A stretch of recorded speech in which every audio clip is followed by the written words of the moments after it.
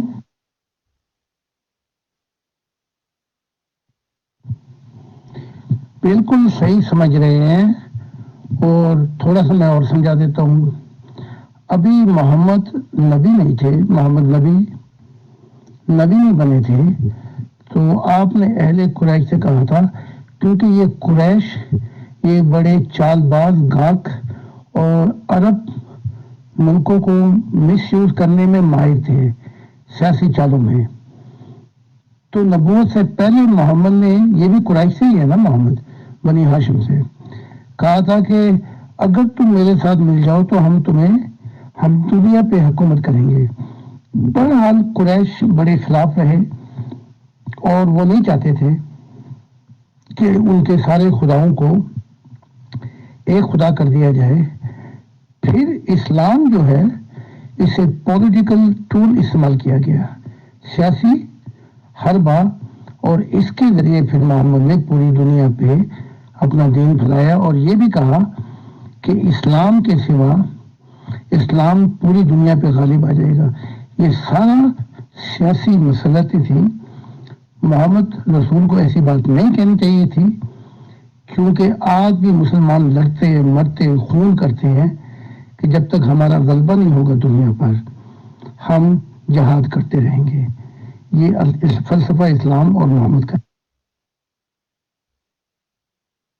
جی محترم زاہد خان صاحب, اصل میں یہ والا کلیئر کانسیپٹ تو ہے کہ جب کہیں پہ اٹیک کیا جاتا تھا تو وہاں لونڈی بھی بنائی جاتی تھی, سونا زیور بھی چاندی وغیرہ لوٹا جاتا تھا اور رجسٹر میں لکھ کے بانٹی جاتی تھی لونڈیاں. بہرحال سر ایک چیز ہوتی تھی, قمص بولتے ہیں اس کو, جس میں یہ بتایا جاتا ہے کہ اس میں نبی رسول صلی اللہ علیہ وسلم کا وہ اسپیشل حصہ ہوتا تھا 20% کا. تو یہ کیا جنگوں میں جو جیتتے تھے یا مال لوٹا جاتا تھا اس میں سے ہوتا تھا سر؟ اس ریگارڈنگ تھوڑی سی جانکاری دیجیے کہ یہ 20% والا کانسیپٹ کیا ہے, اور کیا یہ رسول اسلام صاحب کو آخر زندگی تک ملتا رہا ہے؟ سر بتائیں, شکریہ.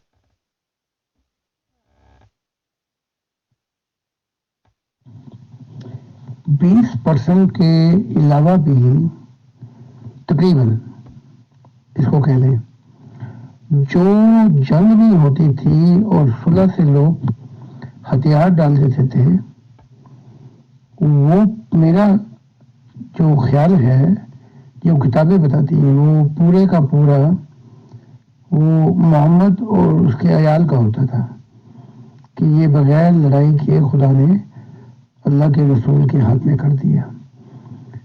تو یہ تو چلتا رہا, اور یہ باغ فدق پہ پھر لڑائیاں بھی ہوئی, جھگڑے بھی ہوئے, فاطمہ مانگتی تھی. لیکن اس کے بعد ایک نظام بنایا تھا عمر نے کہ ان کو پھر ہر شخص جو نزدیک تھا صحابہ میں سے محمد کے, اس کے مطابق ان کو وظیفے ملتے تھے. ان میں سے اہل بیت کے وظیفے بہت زیادہ رکھے گئے تھے, تو قدر و قیمت کے مطابق. پھر بعد میں عمر نے یہ سلسلہ چلایا تھا.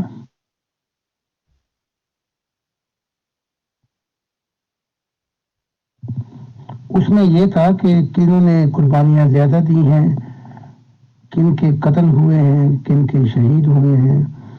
تو اس حساب سے جو حضور کے محمد کے ساتھ قربانیاں دی ان کو وظیفہ زیادہ ملتا تھا. یہ ریکارڈنگ پھر عمر نے کی تھی اور جو دور تھے ان کو کم ملتا تھا. تو پراؤڈلی سے پھر انہوں نے یہ ریکارڈنگ بنائی تھی اور اس میں سے پھر بالغ فدق کا یہ تھا. محمد خود نے کہا تھا کہ ہمارے مرنے کے بعد یہ چیزیں ایسے نہیں دی جاتی جیسے جداد بانٹ دی جاتی ہے، یہ سب خدا کا ہوتا ہے مال. تو اسے پھر جھگڑے بھی بڑے ہوئے. تو یہ سلسلہ پھر عمر نے اس کو باضابطہ نظام بنا دیا.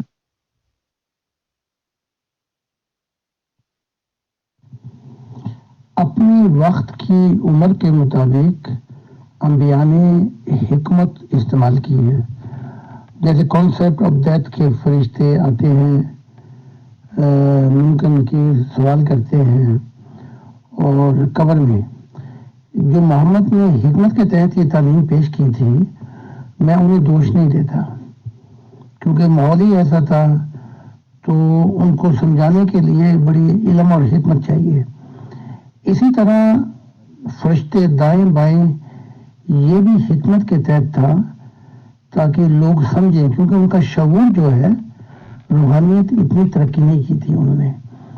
تو تاکہ وہ شعور میں رہیں کہ ایک فرشتہ لکھ رہا ہے، ایک فرشتہ جو ہے وہ برائی کی کتاب کو لکھ رہا ہے.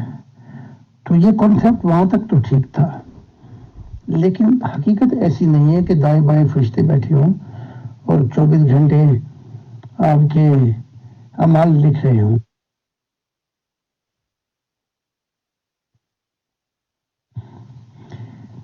اب جو ہے وہ میں سمجھا دیتا ہوں. آپ کی نیت اور جس راہ پہ جس کوشش میں آپ زندگی گزار رہے ہیں، ایک وہ اور اس کے نتائج، یہ تین چیزیں ہیں. یہ ایک روح کے اندر ایسے ایلیمنٹ ہیں جو کائنات میں ہیں. جب آپ نیت، اس راستے پہ سفر اور پھر اعمال کرتے ہیں اس نیت کے مطابق، تو جو نتائج نکلتے ہیں وہ جو ذرے ہیں وہ دکھائی نہیں دیتے، وہ آپ کے جسم کے ذریعے آپ کے روح میں آتے ہیں. اور وہ ایک چپس سمجھ لیں، چپس جیسے ہم ہینڈی میں چپس ہے یا مستقبل میں وہ دیں گے، اس سے جو اندھیرے پیدا ہوتے ہیں یا اس سے جو نور پیدا ہوتا ہے، وہ روح جو ہے موت کے بعد صاف صاف اپنا رنگ دکھاتی ہے اور بتاتی ہے کہ میں نے کیسے زندگی گزاری، میں نے کیسی کوشش کی اپنی زندگی.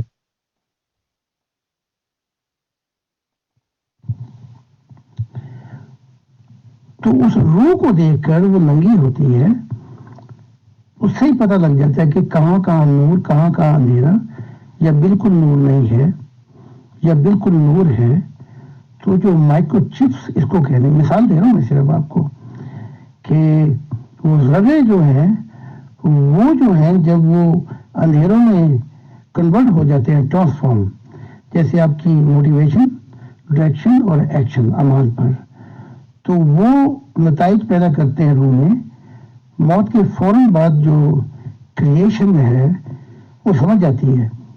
تو وہی جو ذرے ہیں وہی ڈرائیونگ فورس کرتے ہیں، موت کے بعد آپ کو اس جگہ پہ پہنچا دیتے ہیں جس دنیا سے آپ کا تعلق ہوتا ہے. تو اصل حقیقت یہ ہے، اور اس لیے کہا گیا کہ روح ننگی ہے. تو کوئی ایسا نہیں ہے حساب کتاب. اس وقت جو محمد رسول نے بتایا حکمت کے تحت بتایا تھا، لیکن اصل حقیقت یہ ہے جو میں بتا.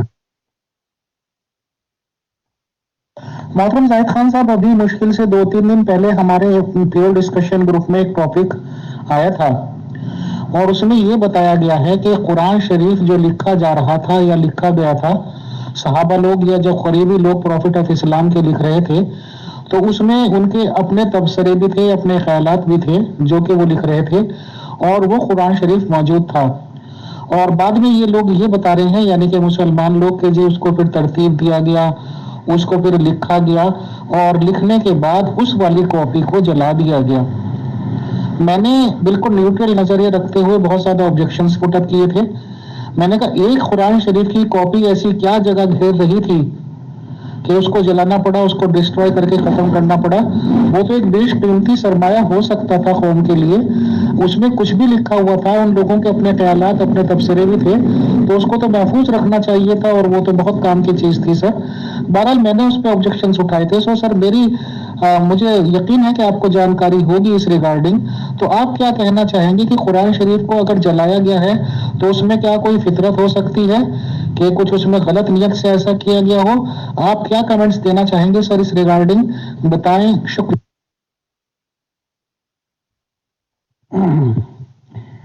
یہ صحابہ جو تھے یہ لڑتے بھی تھے، مرتے بھی تھے، اور ایک دوسرے پہ بھی تلواریں چلاتے تھے۔ تو یہ کام عثمان کے دور میں ہوا ہے۔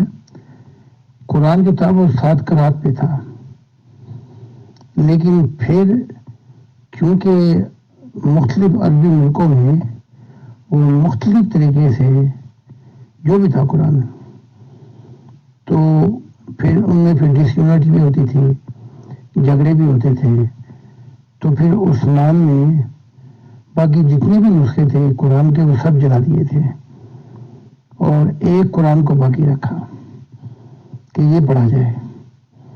یعنی کہ بہت سی چیزیں ہمیں ملتی کہ اور کیا کیا قرآن کے اندر شامل ہے، یا اور کیا کیا اس کے اندر شامل کیا گیا ہے، لیکن وہ سب عیبوں کو چھپایا ہے۔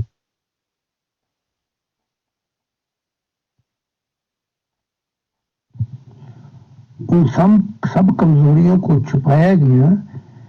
یہ سمجھتے تھے ہم بہت چلاک ہیں، انٹیلیجنٹ، لیکن کام ان سے عثمان سے شیطانی کام ہوئے ہیں۔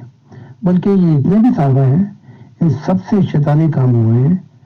بلکہ محمد صحیح کہتے ہیں کہ انہوں نے دیکھا صحابہ دولت میں جا رہے ہیں، کہا یہ تو میرے لوگ ہیں، تو کہا کہ یہ تمہیں نہیں پتا انہوں نے کیا کیا چاند چڑھائے ہیں۔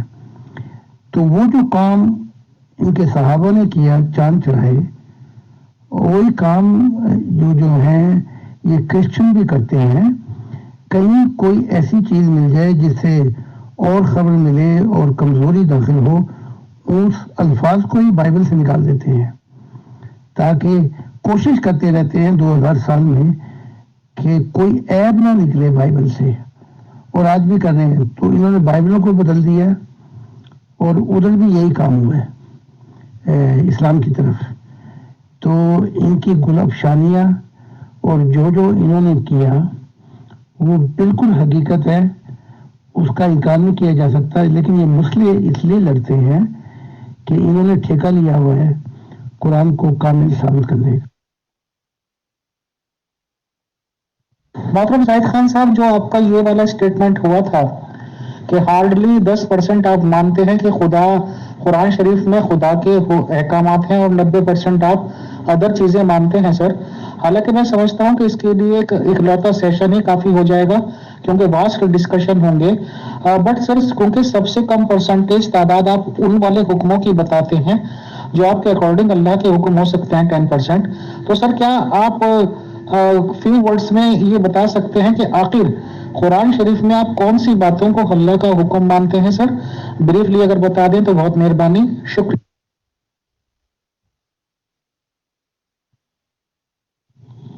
بغداد کے اندر ایک وقت ہے جب کہا گیا کہ قرآن مخلوق ہے، خدا کا کلام نہیں ہے، اس میں بہت سی غلطی ہیں، تو ہزاروں لاکھوں لوگوں کو مارا گیا ہے۔ اچھا، جب خدا کوئی بات کہتا ہے تو اس میں نہ کوئی شرط ہوتی ہے اور نہ کوئی ایکسپیکٹیشن ہوتی ہے۔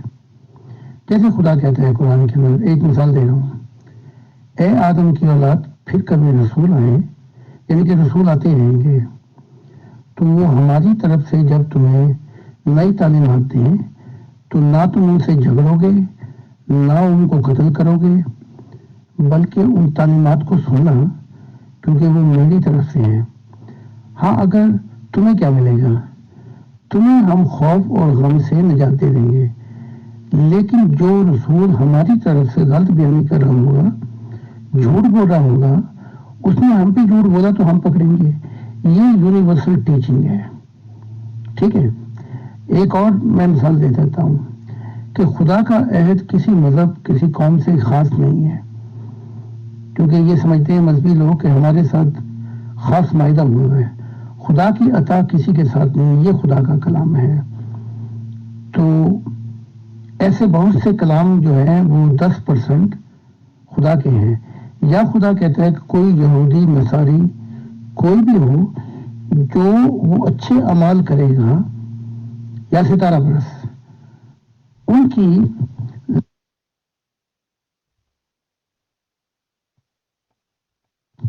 سوری وہ ویڈیو لمبی ہو گئی.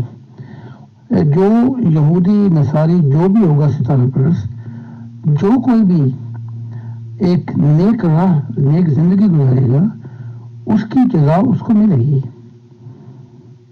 تو انہیں نہ غم ہوگا نہ خوف ہوگا. یہاں مسلمانوں سے کوئی خاص ٹھیکہ نہیں لیا کہ تم ہی جنت میں جاؤ گے. حتیٰ کہ یہاں تک کہا گیا ہے، اس میں ایک کلام اور بھی ہے، ویسے تو ہزاروں کلام ہیں، جو شخص نیکی کرے گا اس کو اس میں سے حصہ ملے گا، اور جو شخص بدی کرے گا اس میں سے بھی اس کو حصہ ملے گا. یہاں ایک جگہ یہ بھی شرط نہیں رکھی گئی کہ تم خدا کو مانو. خدا کو مانے بغیر بھی جو اچھی زندگی گزارے گا اس کی جزا اس کی مزدوری اس کو دی جائے گی. ایسے بے شمار کلام ہیں، 10% خدا کے ہیں.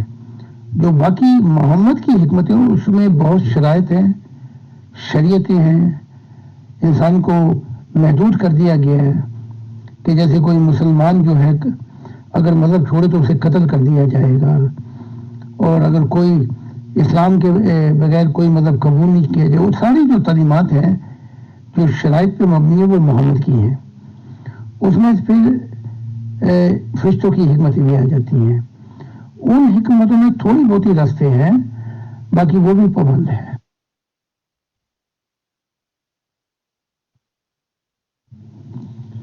تو یوں سمجھ لیں خدا کی گائیڈنس میں، خدا کی تعلیمات میں یونیورسل ہوتی ہیں.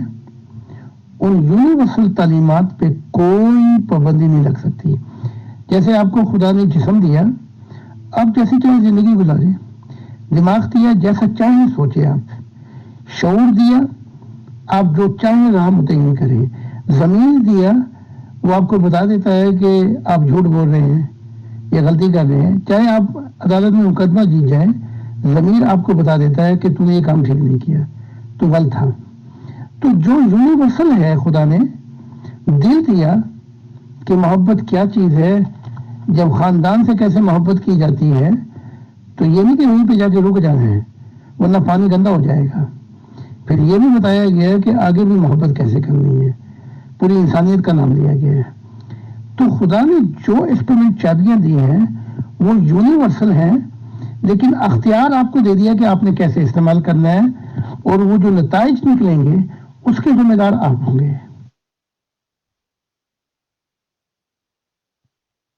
محترم زاہد خان صاحب، آپ کی ٹیچنگز کو سن کے ایسا لگتا ہے کہ ہم لوگ بہت ہی ایک آزادانہ، بنا کسی کی انڈر میں رہے، بنا کسی رکاوٹوں میں یا زنجیروں میں جکڑے ہوئے اپنی ایک اچھی لائف آرام سے گزار سکتے ہیں. سر آج کانسیپٹ تو آپ نے کلیئر کر دیا کہ یہ کوئی خدا کا حکم نہیں ہے.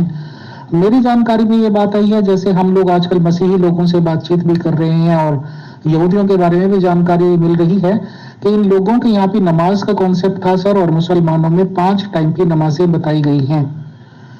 تو سر آپ سے اگر ہم پوچھیں کہ عبادت کس طرح سے کرنی ہے یا نہیں کرنی ہے، آپ کیا حکم دیں گے کہ 5 وقت کی نماز ہم ادا کریں ہی کریں، یا یہ کہہ لیجئے کہ عبادات کے طور پر عبادت کے لیے آپ کیا بتانا چاہیں گے کہ اس طرح سے کرنا ہے؟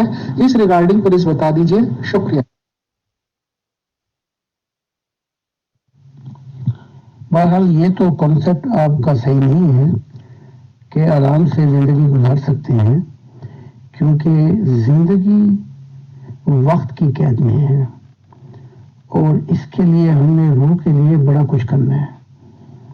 تو جو کچھ ہم کریں گے اس دنیا میں بلند مرتبے پانے کے لیے، وہ تو یہیں رہ جائے گا، لیکن جو روح کی زندگی ہے اس میں نور پیدا کرنے کے لیے بڑے چیلنج ہیں. تو اس کو سمجھنے کے لیے علیحدہ مضمون ہے. اب نماز کی طرف آتے ہیں. اگر نماز 50 نمازیں فرض کی گئی تھی، فرض سے مراد ہوتی ہے کمپلسری، مسٹ. یہ بیچ میں کسی کا ٹیلی فون آ رہا ہے، اس سے لائن کٹ جاتی ہے، میسج میرا پورا نہیں ہو سکا. تو جب وہ مسٹ تھی تو موسیٰ کون ہوتے تھے کہ اسے 50 سے 5 کروانے والے؟ ہر بار بھیجا محمد کو. جب خدا ایک چیز کو لازمی کہہ رہا 50، تو خدا نے نہ پہلے 50 فرض کی تھی اور نہ موسیٰ کے کہنے پہ 5 ہوئی تھی. اب ہم آتے ہیں نماز کے کانسیپٹ کی طرف. نماز کا کانسیپٹ جو ہے وہ یہ ہے کہ کسی کی یاد میں سچی سکون اور خوشیاں پا لینا. سکون آ جائے، خوشیاں مل جائیں، ایسی محبت مل جائے جس کا کوئی اختتام نہ ہو، انسان کون و مقام آزاد ہو جائے. یہ ہے نماز. تو آپ ہزار سجدے پوری زندگی کرتے ہیں، لیکن ان سجدوں میں ایک ایسا سجدہ بھی نہیں ہوتا جس سے آپ کی دنیا بدل جائے. میں نے 2 وقت کی نماز کا کہا ہے، اور وہ بھی خدا نے بتایا ہے کہ یہ لازمی نہیں ہے. ایک عصر کی نماز ہے کہ آپ کے زندگی کا سورج غروب ہونے والا ہے اور محبت کی دنیا میں جو خدا کا سرچشمہ ہے وہ آپ نے اپنے اندر لیا ہے کہ نہیں لیا ہے، کیونکہ اس سے ہی ساری محبتیں وابستہ ہیں. تو یہ بڑا علیحدہ مضمون ہے روحانیت کا. اس کے بعد جو دوسرا مضمون چلتا ہے وہ رات کے وقت ہے کہ اس میں رات کے وقت میں انسان 2 بجے تنہا ہو جاتا ہے اور وہاں خدا اور اس کے درمیان کوئی نہیں ہوتا. یہ بڑا تنہائی کا معاملہ ہے. یہاں جب وہ خدا سے اپنا پورا دل لگا لیتا ہے تو خوابیں، پھر کشف اور روحانی مشاہدات شروع ہو جاتے ہیں. تو فرشتے بھی گائیڈ کرتے ہیں، خدا بھی گائیڈ کرتا ہے. اسے ہم جسمانی، مذہب کی زندگی جسمانی ہے، اس زندگی کو جو میں بتا رہا ہوں یہ روحانی ہے. پھر اس روحانی زندگی سے نماز، روزے، زکاتیں سب پیچھے رہ جاتی ہیں. پھر خدا گائیڈ کرتا ہے مشاہدات کی دنیا میں. اس سے روح کو ترقی ملتی.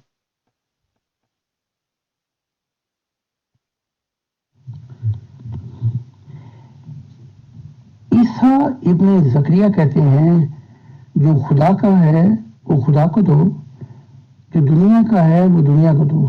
تو اس میں شعور کرے. ہماری نماز میں یہ ہوتا ہے کہ اس سجدے کے اندر جسم جو ہے وہ خدا کی یاد میں لذت پائے، دماغ کی سوچیں تھم جائیں اور خالص فکر اللہ کے اوپر جا کر ایشور پہ جا کے ختم ہو جائے. پھر شعور یہ کہ خدا کی، بھگوان کی یاد میں وہ سکون پا جائے. ضمیر یہ ہے کہ ضمیر کی روشنی اتنی ہو کہ اسے کسی قانون کی ضرورت نہ پڑے. بس یہیں سے روحانیت کا سفر شروع ہو جاتا ہے اور دل چابی ہوتا ہے اور روح ریکٹ بن جاتی ہے. اس کے بعد جو رسومات ہیں مذہب کی وہ ساری ختم ہو جاتی ہیں، بلکہ پہلی سیڑھی پہ ہی ختم ہو جاتی ہیں. محترم زاہد خان صاحب، میں یہ بات میرے تک پہنچائی گئی ہے، سنی ہوئی بات بتا رہا ہوں. سر خدا نخواستہ یہ بات اگر غلط ہو، کوشچن غلط ہو جائے تو میں معذرت چاہوں گا. بٹ مجھے سوال کیونکہ پٹ اپ کرنا ہے تو میں آپ سے سامنے کر دیتا ہوں. مسلمان تو شاید یہی مانتے ہیں اور مسیحی لوگ بھی کہ قل هو اللہ احد اللہ الصمد لم یلد ولم یولد ولم یکن لہ کفوا احد، یعنی کہ بھگوان ایشور نے نہ کوئی بیٹا جنا، نہ وہ کسی سے جنا گیا. This and that.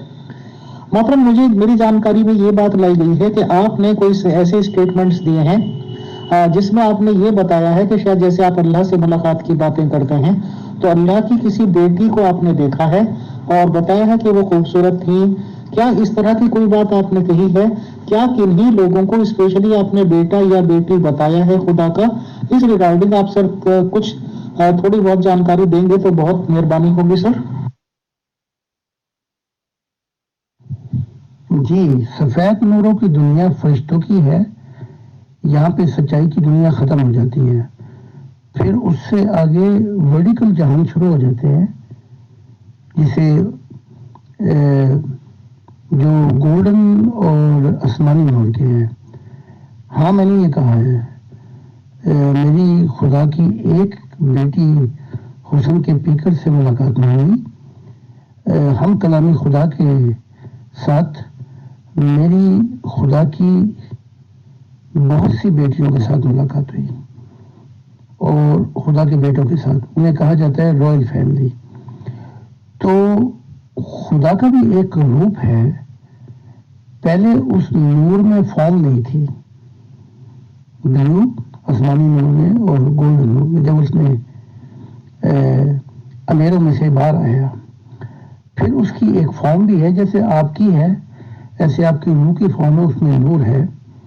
میں دوسری اس میں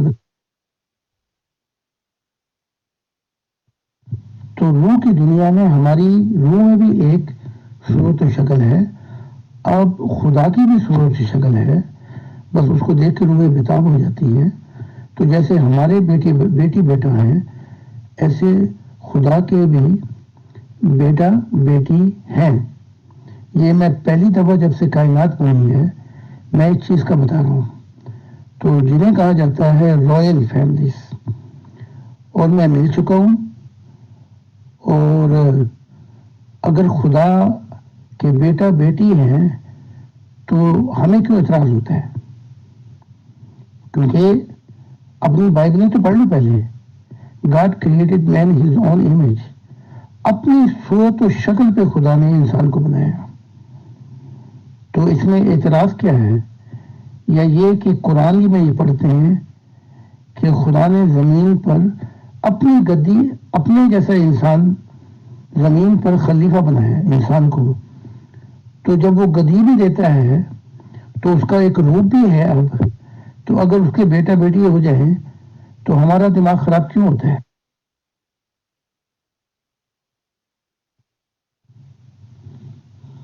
اسی بات پر خاص کر محمد نبی کو ٹھوکر لگی جب اس نے یہ حکمت کے ذریعے تعلیمات پیش کی. کیونکہ اس وقت بھی مکہ کے کعبہ میں جو بت تھے وہ مانتے تھے کہ خدا کی بیٹی بیٹی ہیں. تو اس نے شرک کو دور کرنے کے لیے پھر اس محمد نبی نے خدا کا شکل و صورت بھی دیکھی، روپ. تو اس نے کہا اگر میں بتاؤں گا تو پھر وہ مکہ کے جو بت ہے وہ کہیں گے ہم کہہ تو رہے ہیں کہ خدا کا بھی ایک روپ ہے، اور باقی جو یہ دیوتی دیوتا ہیں ان کو ہم نے وسیلہ بنایا ہوا ہے خدا سے ملنے کا. تو یہ بالکل انکار کر دیا گیا. نہ کوئی تصویر کشی ہو، نہ تصویر بنائے، اور خدا کا کوئی نہ بیٹا ہے نہ بیٹی ہے تاکہ شرک ہو. اب ہم آگے ہیں ایک ایسی صدی کے اختتام پر. 1500 سال گزر چکے ہیں، کئی ہزار سال گزر چکے ہیں. تو حقیقت کو بتانے میں کیا حرج ہے؟ میری سمجھ سے یہ باہر ہے. اگر میں نہیں بتاؤں گا تو پھر انسانیت پوچھے گی یہ سوال، تو میں نے اس کا جواب دے دیا. محترم زاہد خان صاحب، آپ نے کلیئر کٹ یہ کہا کہ جیسے ہم لوگوں کے بیٹے اور بیٹیاں ہیں تو خدا کے ہیں یا رائل فیملی ہے، تو اس میں حرج کیا ہے سر؟ ہمیں اور آپ کو، کیونکہ آپ بھی جینٹس کے روپ میں خدا نے بھیجا ہمیں بھی، تو ظاہر سی بات ہے کہ ایک فیمیل کی ضرورت ہوتی ہے ریپروڈیوس ہونے کے لیے، ریپروڈکشن کے لیے سر. تو ایک میل اور فیمیل جب ملتے ہیں، جب خدا تعالیٰ اولاد کی نعمت سے سرفرازی دیتا ہے سر، تو پھر کیا آپ یہ فزیکل بیٹا اور بیٹی مانتے ہیں جس کو آپ رائل فیملی کہہ رہے ہیں خدا کی؟ تو کیا خدا کی بیوی بھی آپ کسی کو مانتے ہیں سر؟ اور کیا فزیکلی ہی یہ سب کچھ بتانا چاہتے ہیں کہ خدا کے بیوی بھی ہوئی، خدا کے بیٹے بیٹیاں بھی ہوئی، یا یہ کہ صرف روحانی؟ اس ریگارڈنگ پلیز کلیئر اسٹیٹمنٹ دیجیے سر. شکریہ. وہ نور جو تخلیق ہوا تھا، جو خدا کے اندر سے نکلا، اسے کہتے ہیں ہم male aspect of God. Male aspect of God یہ آسمانی نور ہے. اچھا، پھر جو گولڈن نور نکلا اسے کہتے ہیں فیمیل ایسپیکٹ آف گاڈ، یعنی کہ ماں کا نور ہے، یا مونس مذکر کہہ لیں۔ جب تک یہ نور تھے اس میں صورت و شکل خدا کی نہیں تھی، نور تھا خدا، صورت و شکل نہیں تھی۔ پھر جب اس نے کائناتیں بنائی ہیں اور مختلف مخلوقات، تو چاہا اس نے کہ وہ اپنا بھی روپ بنائے، پھر اس نے اس نور میں اپنا روپ بنایا۔ اچھا، اس کے لین دین نوروں سے جو کچھ بھی تخلیق ہوا، چٹے نور نکلے، وہ تخلیقات ہوئی۔ تو یہاں پہ اب جو اہم سوال آپ نے پوچھا ہے کہ کیا خدا کی بیوی بھی ہے، یا خدا کا انٹرکورس جیسے ہم کرتے ہیں، کیا ایسا معاملہ؟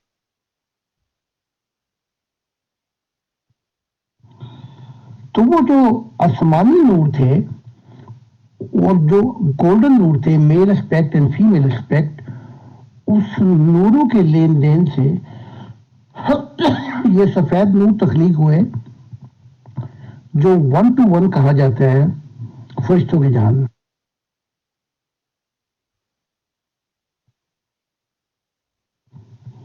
یہ کوئی بار بار ٹیلی فون کرتا ہے، وہ کٹ جاتی ہے۔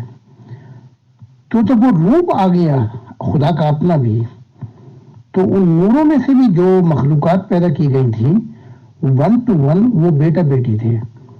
اب میں تھوڑا سا اس سے آگے آ جاتا ہوں۔ اگر خدا کی ذات یہ انٹرکورس کرتی ہے جیسے آدمی اور مرد کرتا ہے، کیونکہ اب اس کا روپ ہے، تو اس سے بھی میں نے دیکھا کہ بیٹا بیٹی ہوئے ہیں۔ ہاں، لیکن اتنا ہے کہ اس نور میں سے جو چیز تخلیق ہوتی ہے خدا کے نور میں، کیا جو چیز تخلیق ہوتی ہے، چاہے کوئی اور خدا کے ساتھ ان معاملات میں جو ہوئے خدا کے ساتھ کسی کے، ان کے اصل انٹرکورس جیسے آپ کے فزیکل بیٹا بیٹی ہیں، بس فرق ہے کہ وہ روح کی دنیا میں ہوئے ہیں، اور وہ ہیں جو خدا کو اپنا باپ کہتے ہیں، اور بیٹے کو بیٹا جو ہے وہ خدا کو اپنا بیٹا کہتا ہے۔ یہاں عجیب سی میں بات اور بتانے لگا ہوں۔ میں بڑی اونچی جنتوں میں تھا، تو میں نے ایک حسن، ایک روپ دیکھا نور کا پرتو، تو میں نے اس سے پوچھا کہ تیرا نام کیا ہے؟ تو اس نے مجھے کہا اللہ اکبر۔ میں نے کہا تیری ماں کا نام کیا ہے؟ تو اس نے کہا الحمدللہ۔ تو میں یہ سن کر اس جنت کے اندر، یعنی کہ الحمدللہ بھی کوئی ایسی فیمیل ہے جس کا انٹرکورس خدا کے ساتھ ہوا ہے۔ پھر میں نے اس سے پوچھا تیرا نام کیا ہے؟ تو اس نے کہا میرا نام سبحان اللہ ہے۔ تو اگر خدا کا انٹرکورس ہوا ہے تو مجھے کیا ہو سکتا ہے اعتراض؟ وہ خالق ہے، وہ کر سکتا ہے۔ محترم زاہد خان صاحب، ایز یوزول آپ سے باتیں ختم کرنے کو من نہیں کرتا سر۔ سوالوں کی لسٹ اپنے آپ ہی کریٹ ہوتی چلی جاتی ہے، مائنڈ میں سوالات آتے جاتے رہتے ہیں۔ 1 گھنٹے سے لگ بھگ اوپر کا ٹائم ہو گیا ہے آپ سے گفتگو کو، تو انشاءاللہ ویڈیو بناتے ہیں 2-3 پروگرامز کی تاکہ یہ سیف رہ سکیں۔ بہت سے ممبرز ان کو بعد میں سننا چاہتے ہیں، سیکیور کرنا چاہتے ہیں سر۔ ایک ہمارے مسیحی ممبرز ہیں ہمارے پیئر ڈسکشن گروپ کے، مسٹر ڈل، ان کا ایک سوال ہے، میں وہ آپ کو پیش کرتا ہوں سر۔ شکریہ سر۔ یہ میرا سوال ہے کہ خدا ایسا کرتا ہے کہ جو اس نے وعدے کیے ہیں اپنے لوگوں کے ساتھ، تو وہ ان وعدے ختم کر دے اور نئے حکم دے۔ تو جو خدا نے جو پہلے اپنے لوگوں سے وعدے کیے ہیں، شریعت دی ہے، تو ایسا تو نہیں نہ ہو سکتا کہ وہ بدل جائے۔ تو یہ سر میرا سوال ہے۔ تو یہ کہتے ہیں کہ مذہبوں کی اور شریعت کی سب لپیٹ دی گئی ہے، تو سر یہ مہربانی ہوگی تھوڑا سا میں اس کے بارے میں جاننا چاہتا ہوں، یہ سب کیسے ہو سکتا ہے؟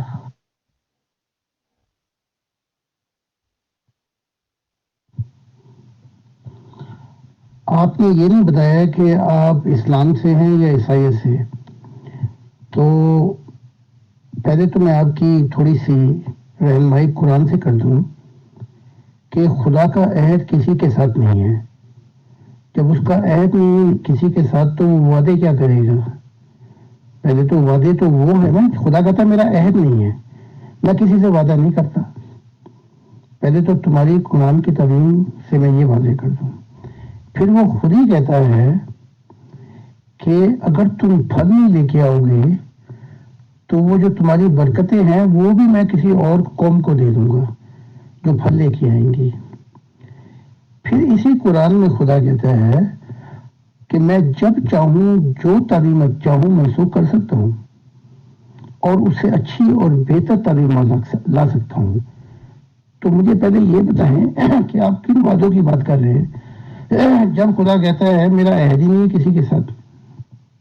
وہ عہد جب تک رہے گا میرا جب تک وہ پھل لے کے آئیں گے. تو جب مذہب خدا سے زندہ خدا سے نہ ملا سکے تو وہ مردہ ہو گیا، تو وہ عہد بھی ختم ہو گیا ساتھ ہی.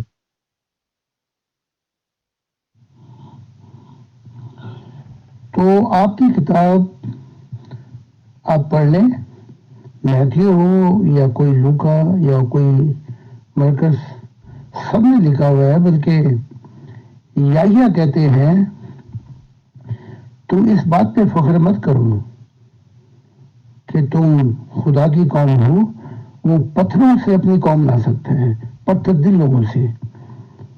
اور یہی عیسیٰ ابن زکریا عیسیٰ کہتے ہیں، جسے آپ یسوع کہتے ہیں، کہ وہ ان کو دے گا پھل جو پھل کے قابل ہوں گے. یعنی کہ اگر تم نے اپنے عہد کو نہیں سنبھالا تو پھر وہ اور قوم لے کے آئے گا. تو تم اس بات پہ فخر نہ کرو کہ کوئی اس کا وعدہ یا کوئی عہد ہو گیا تم سے. تو اگر پوری انجیل بھری پڑی ہے عیسیٰ کے پیغام سے کہ اگر تم، جیسے اس نے کہا تھا کہ خدا کی بادشاہت جو ہے وہ معافی مانگو، توبہ کرو، خدا کی بادشاہت آ گئی. تو جب تم نے خدا کی بادشاہت کو ویلکم نہیں کیا تو وہیں اس کا عہد تم سے ٹوٹ گیا. عہد تو تھا ہی نہیں، لیکن اگر تم پھل لے آتے تو خدا کی دنیا آ جاتی. تو وہ کہتا ہے خود ہی عیسیٰ کہ جب وہ آئے گا تو وہ تمثیل میں باتیں نہیں کرے گا، بلکہ وہ تم سے آسان الفاظ میں تمہیں بتائے گا اور تم اسے پھلوں سے پہچان لو گے. یعنی کہ وہ خدا کے راز الہی بیان کرے گا. تو چاہے عیسائی ہو یہودی ہو، اپنی قرآن اپنی کتابوں کو پڑھا کرو. تو اس کا عہد تو پہلے ہے ہی نہیں، لیکن اگر تم اپنے وعدوں سے پھر جاؤ تو پھر وہ پھل بھی تمہارے اٹھا کے کسی اور کو دے دے گا جو قوم پھل لے کے.